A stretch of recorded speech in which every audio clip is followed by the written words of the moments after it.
que député national de l'année 60 aux années 2008. Oui, donc, madame,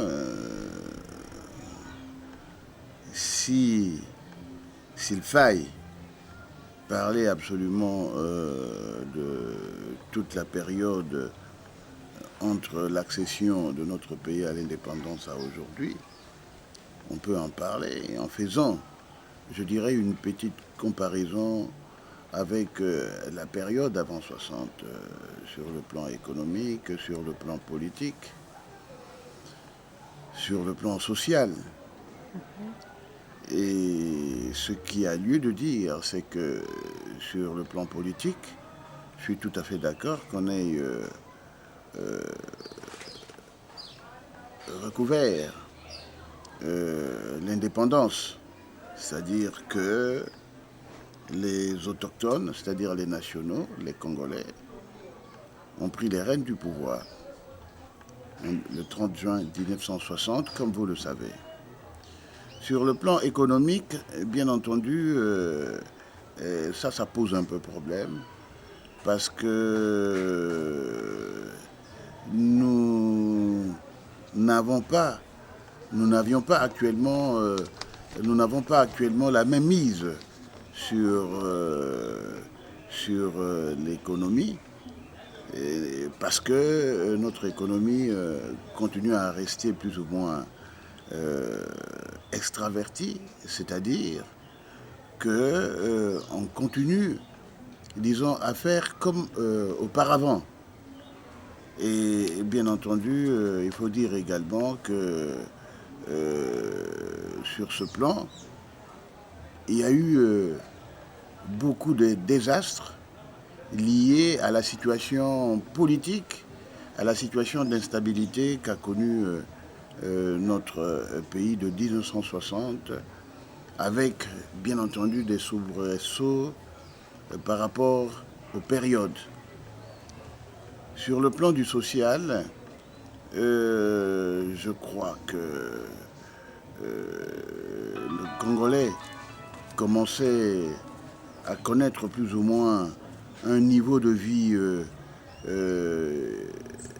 décent par rapport aux autres pays d'Afrique. Cependant, comme je vous l'ai dit, il restait, n'est-ce pas, d'avoir absolument la décision politique. Mais sur d'autres plans, le plan par exemple de la santé, le plan scolaire, même si sur ce plan scolaire par exemple, on n'avait pas les études intellectuelles supérieures, mais ça commençait à venir. Ça commençait à venir. Et c'est vrai que, parce que dans toute chose, il faut mettre l'homme au centre du développement, il y avait quand même, disons, une espèce de poussée en termes du niveau de vie. À partir de l'indépendance, je pense que les Congolais n'ont pas compris qu'à part l'indépendance politique, il fallait absolument centrer, n'est-ce pas, les intérêts sur le développement économique, c'est-à-dire partir du socle qu'on a trouvé, qui nous a été laissé par le colon, pour asseoir un développement économique harmonieux, donc adapté aux réalités du monde qui se dessinait. Donc, je crois que nous avons raté beaucoup d'opportunités parce qu'il y a beaucoup de facteurs qui ont joué pour ce faire. L'impréparation, n'est-ce pas, de l'indépendance, mais ce qu'il faut dire sur ce plan, on ne pouvait plus reculer parce que le monde, il avait changé. Et on ne pouvait pas, par exemple, commencer à s'arrêter sur le plan. Van Bilsen, n'est-ce pas, qui voulait encore que le Congolais attende pour l'indépendance. C'était trop tard. Il fallait l'indépendance parce que sur le plan extérieur, on ne voulait plus des pays qui soient soumis. Et sur le plan intérieur, des Congolais qui avaient voyagé, le Congolais, il avait compris que c'était trop tard, qu'il fallait absolument l'indépendance. Et je pense en ce moment-là que lorsqu'on analyse cette situation, c'est que quelque part, ceux qui avaient la décision politique, ceux qui nous gouvernaient en ce moment-là, ne se sont pas adaptés à la réalité historique. Et nous en subissons toutes les conséquences aujourd'hui. Nous en subissons les conséquences. C'est que sur ces plans que je venais de citer, cette impréparation a conduit aux différentes périodes, la période entre 60 et 65, une période trouble, n'est-ce pas, où on n'a rien fait. On n'a rien fait sur le plan économique, n'est-ce pas. On a plus ou moins déstabilisé le circuit économique, ne parlons pas du circuit politique, le circuit scolaire, le circuit social, en pensant entre autres choses à la santé, n'est-ce pas? Et la période entre 65 et 97, même s'il y a eu un semblant de stabilité par un pouvoir fort, mais on a raté des opportunités parce que quelque part on n'a pas centré l'action sur le développement économique en tenant compte des réalités. Les réalités sont les ressources naturelles que nous avons, les ressources justement humaines que nous avons. Il fallait absolument que l'homme congolais s'emploie, n'est-ce pas, à élever son niveau intellectuel dans des réalités précises pour justement arriver à produire suffisamment sur tout le plan pour nourrir son peuple, pour donner à son peuple la scolarité, la santé et tout ce qui s'ensuit. Oui, d'après l'opinion, le pas une maturité politique avancée. Comment pouvez-vous commenter cette hypothèse? Mais justement, c'est pourquoi je vous ai parlé de la situation que nous avons héritée justement de la colonisation. J'ai parlé de l'école, mais l'école, il n'y avait pas l'élitisme, c'est-à-dire l'université est née trop tard, pratiquement à l'orée de l'indépendance. Ce qui fait que pour gérer, n'est-ce pas, il fallait des gens qui connaissaient la gestion politique, et la gestion économique, la gestion du social, parce qu'un pays, ça se gère comme ça. C'est-à-dire que le plus grand capital, c'est l'homme, parce que les ressources naturelles ont été mises à son service pour que lui, l'homme, arrive justement à mettre ces ressources naturelles en œuvre pour son propre développement, pour le développement du pays et pour le développement de la nation. Et ça, ce sont des choses qui sont très importantes.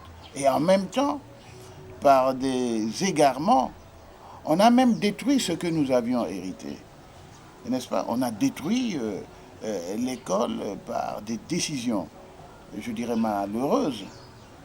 Ce qui fait qu'au jour d'aujourd'hui, vous avez des jeunes gens qui terminent les humanités, qui ne savent pas parler français, qui ne savent pas écrire le français, qui ne savent pas communiquer. Et vous-même, vous êtes journaliste, vous savez que la communication, c'est très important.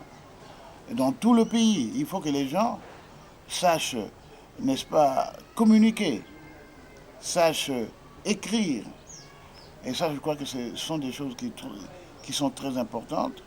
Et voilà, c'est cette situation qu'il faut corriger aujourd'hui. cette situation qu'il faut corriger, parce que quand je parle des décisions malheureuses que nous avons prises, je donne un exemple. La zarianisation, par exemple. Hein? Donc, quand on a décidé de zarianiser en 73, on a complètement déstabilisé l'économie du pays. C'est bien beau, n'est-ce pas, de donner aux Congolais des biens économiques qui appartenaient autrefois, n'est-ce pas, aux étrangers. Mais pourquoi en faire si ce n'est pour assurer une croissance économique? Et là, qu'est-ce qui est arrivé? C'est que, n'est-ce pas, on a donné ces biens économiques à des nationaux qui n'étaient pas préparés pour les gérer, qui ne comprenaient pas de quoi exactement il s'agissait. L'État qui s'est engagé, donc l'État qui s'est engagé vis-à-vis des étrangers devait payer et se retourner, n'est-ce pas, vers les acquéreurs pour recouvrer ses droits financiers. Malheureusement, les acquéreurs, par cette impréparation, n'ont pas assuré leurs obligations au jour d'aujourd'hui. Toutes ces unités économiques n'existent plus.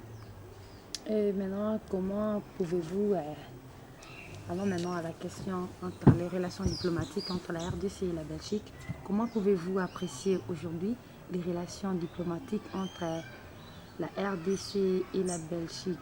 Donc, que pouvez-vous reprocher aux anciens colons de la RDC? Non, je crois que je viens de dire des choses. Si vous avez perçu entre les lignes ce que je disais, il est un fait que nous avons des relations séculaires qu'il faut entretenir de part et d'autre. Il y a des engagements réciproques liés à l'histoire de nos deux pays, n'est-ce pas? Et la Belgique devrait pouvoir aider le Congo, et le Congo, bien entendu, devrait pouvoir avoir des relations, n'est-ce pas, d'égal à égal, des relations saines avec la Belgique. Mais les relations, puisque vous faites la communication, ce sont les hommes qui sont chargés d'entretenir ces relations. Alors, n'est-ce pas, ils doivent faire attention aux choses qu'ils disent, aux paroles qu'ils disent. Il ne faut pas froisser vos vis-à-vis, n'est-ce pas? Donc, parce que quelque part, si vous regardez l'histoire, le faible d'aujourd'hui peut devenir le fort de demain, comme le fort d'aujourd'hui peut devenir le faible de demain. Et c'est vrai que dans ces relations, vous le savez pertinemment bien, on dit de nous que nous sommes des pays réservoirs des matières premières. Quoique, bien entendu, il faille que nous fassions vraiment un effort pour transformer ces matières premières, leur donner de la valeur ajoutée dans nos pays pour qu'on devienne de plus en plus riches. Mais c'est ça justement l'interdépendance. Alors nous devons avoir des relations d'égal à égal, des relations saines. C'est vrai que lorsque vous regardez justement le parcours, il y a eu des problèmes avec notre ancienne métropole. On a arrangé. C'est comme dans le mariage entre un homme et une femme. Mais l'homme doit faire un effort, n'est-ce pas, de faire en sorte que ces relations soient stables pour le bien de tout le monde et réciproquement. Que aimeriez-vous? Non. Ce qu'il faut voir, c'est quoi? C'est que nous, par exemple, nous avons besoin de nous développer, n'est-ce pas? Nous disposons, comme je disais tout à l'heure, des ressources humaines, naturelles, que nous pouvons mettre, n'est-ce pas,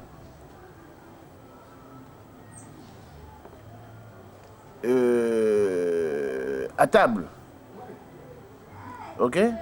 Et les autres qui disposent des ressources financières peuvent dialoguer avec nous, n'est-ce pas, en sachant qu'ils ont également des intérêts à défendre.